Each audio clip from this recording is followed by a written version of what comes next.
Good afternoon, ladies and gentlemen. Welcome back to another episode here on African Confessions.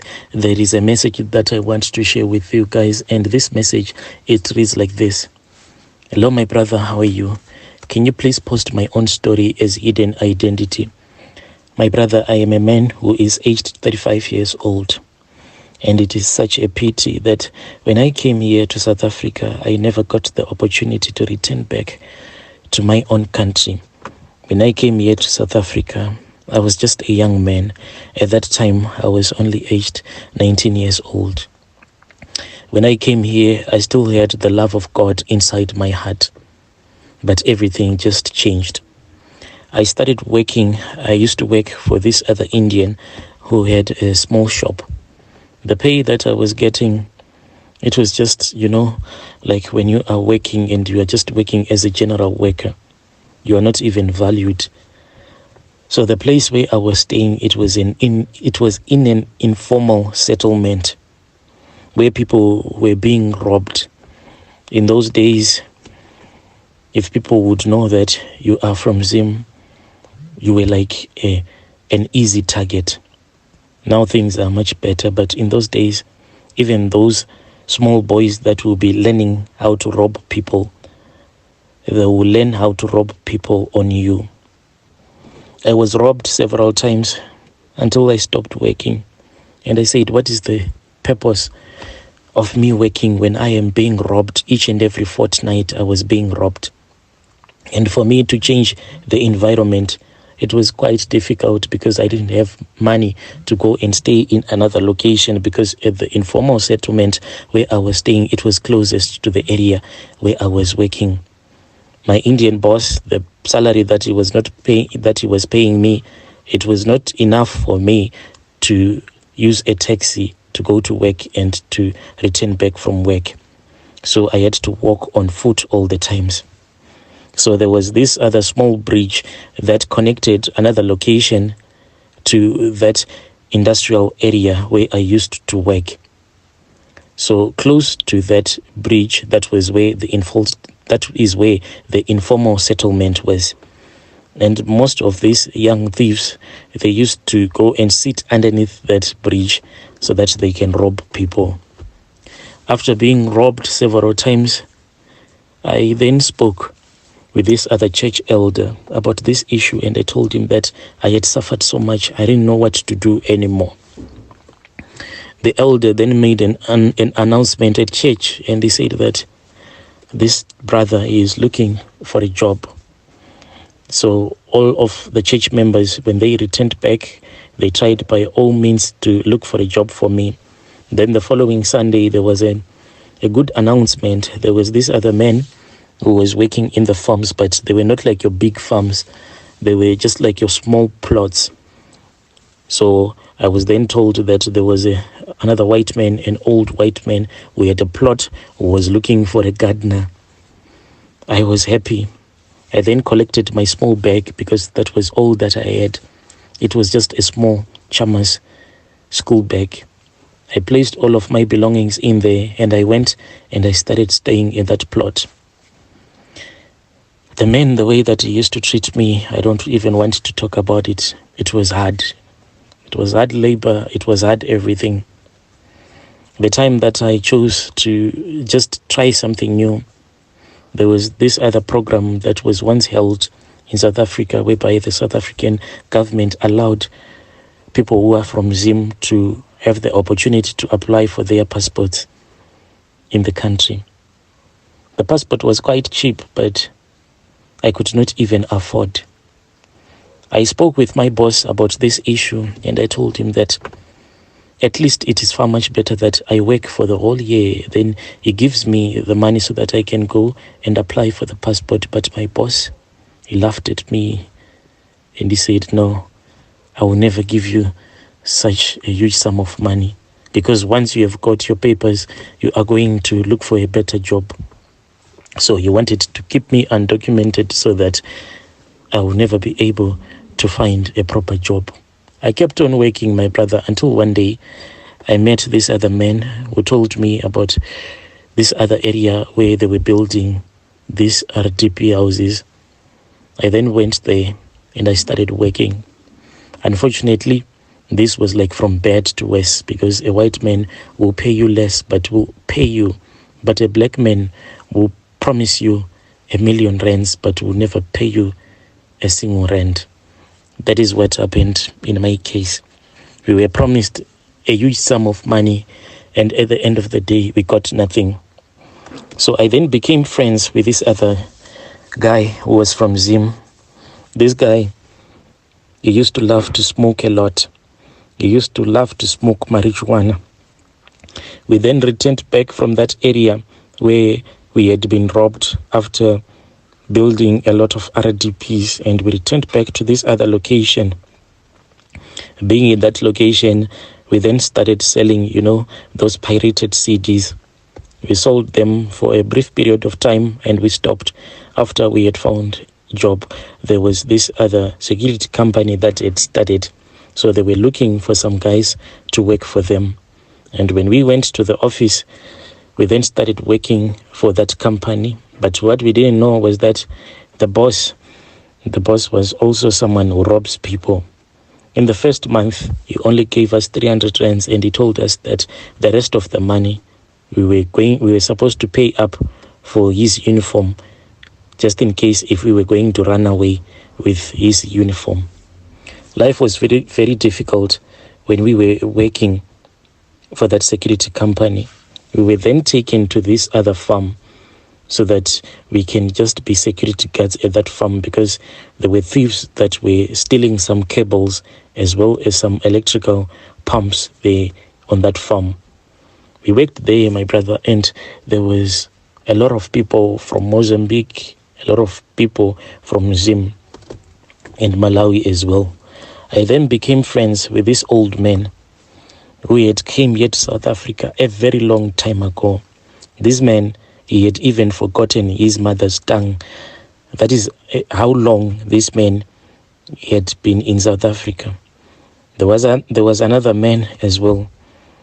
This man, he was a Xhosa speaking man, but in the province where he was at, and in the province where most people that are Xhosa speaking are located, it is a very long distance. This man as well, when he had arrived at that farm, he had never returned back to his province, such that he only knew how to speak Afrikaans. He had forgotten how to use his own mother tongue. And I then became friends with these guys, and I just enjoyed being a farm worker. Then the guy who was from Malawi, that was when he told me that he knew some herbs, some charms that can make ladies to be attracted to me.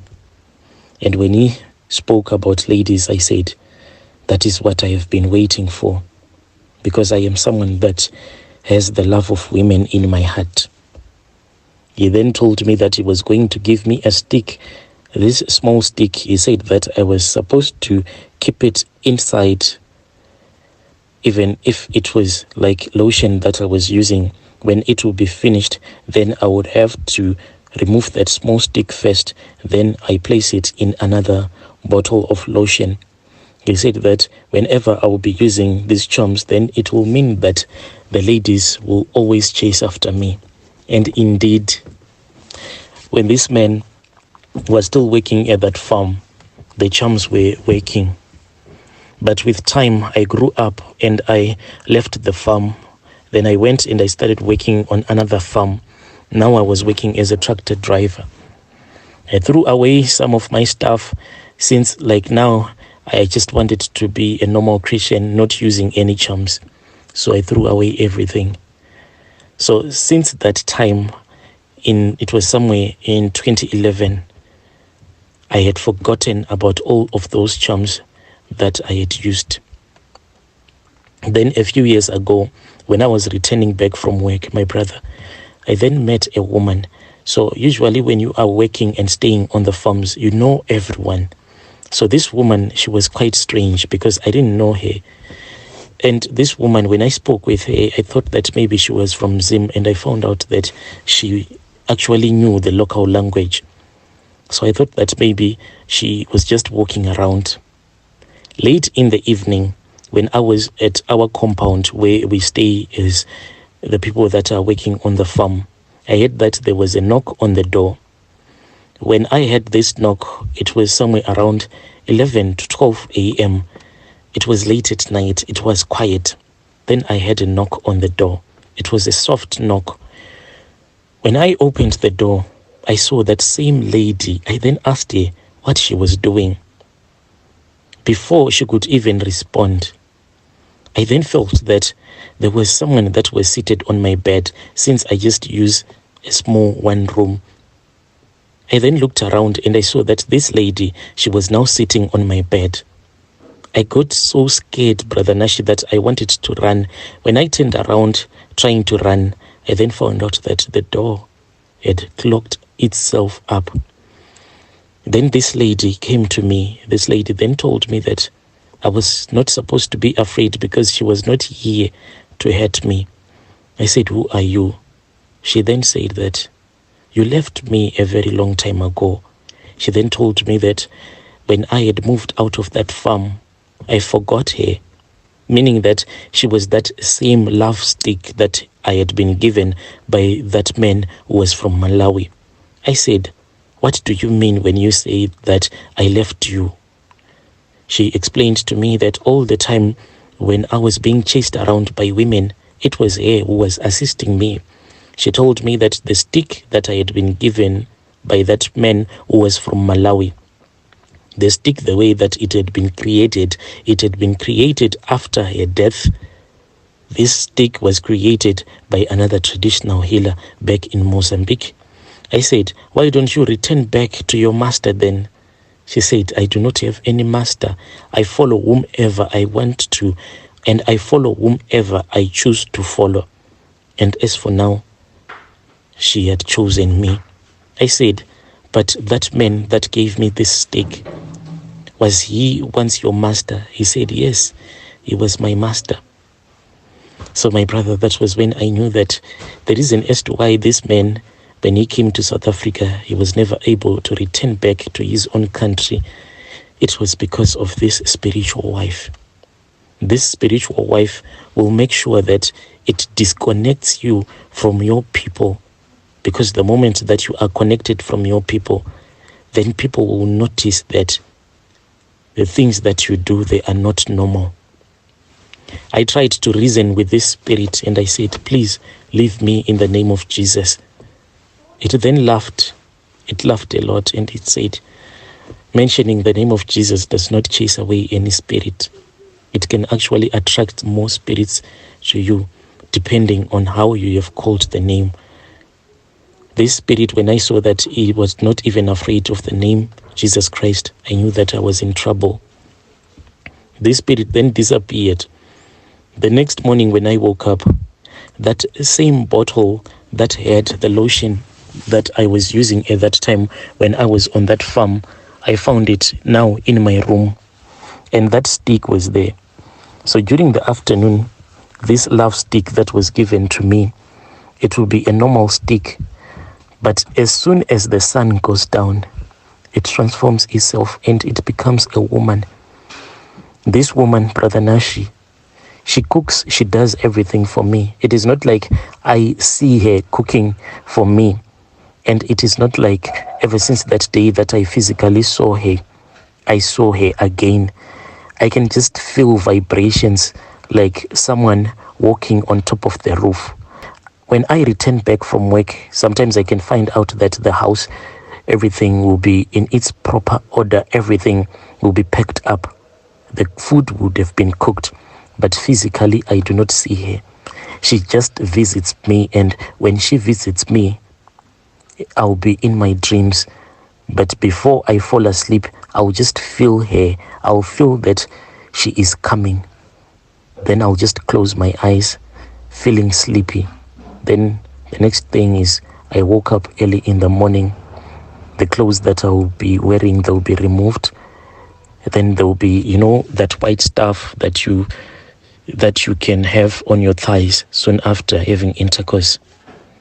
And for her to let me go back to my people, she will never allow it, because she knows that my people will realize that what I am doing, it is not normal. I am surviving without having a girlfriend, no even plans to have a wife, because I am already married to her in the spirit. Dear listeners, right there was a message that was sent to me by our dear brother. Strange things do happen in this world. Have you ever used love charms? If you have ever used love charms, please feel free to speak with me, and I will post your story on our platform.